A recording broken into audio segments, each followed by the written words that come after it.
மதிப்பு மிகுந்த அண்ணன் ஓபிஎஸ் அவர்கள் முன்னாள் முதலமைச்சர் ஐயா அவர்களை இங்க கோயம்புத்தூர்ல ஒரு திருமண விழாவில் நாம் போகும்போது ஐயா இருந்தாங்க, 2 பேரும் சந்திச்சுக்கிட்டோம்.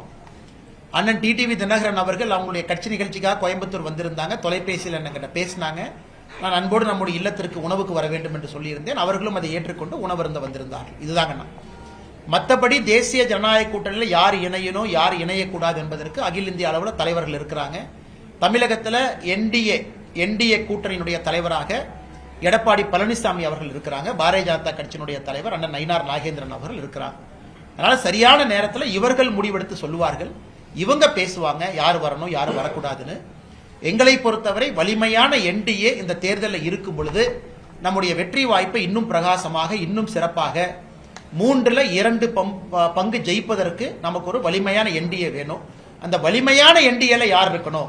இன்னும் நிறைய பேர் இந்த கூட்டணிக்கு வராம இருக்கிறான். உதாரணத்துக்கு தேமுதிக, உதாரணத்துக்கு பாட்டாளி மக்கள் கட்சி. அவங்க எல்லாம் வரும்பொழுது இந்த தேசிய ஜனநாயக கூட்டணி இன்னும் வலிமையாக இருக்கும். அதனால் சம்பந்தப்பட்ட தலைவர்கள் தகுந்த நேரத்தில் உங்களுக்கு பதில் சொல்லுவாங்கன்னா, நான் ஒரு பதில் சொன்னா தவறா போயிருக்கேன். ஆனா முரணெல்லாம் ஒண்ணு இல்லைங்க. நான் ஏற்கனவே சொன்ன என்டிஏ அலையன்ஸுடைய லீடர் யாரு? தமிழகத்தில் டிக்ளேர்டு எடப்பாடி பழனிசாமி அவர்கள் டிக்ளேர்டு. அந்த அலையன்ஸுடைய தலைவர், அவருடைய கருத்து மிக மிக முக்கியமானது.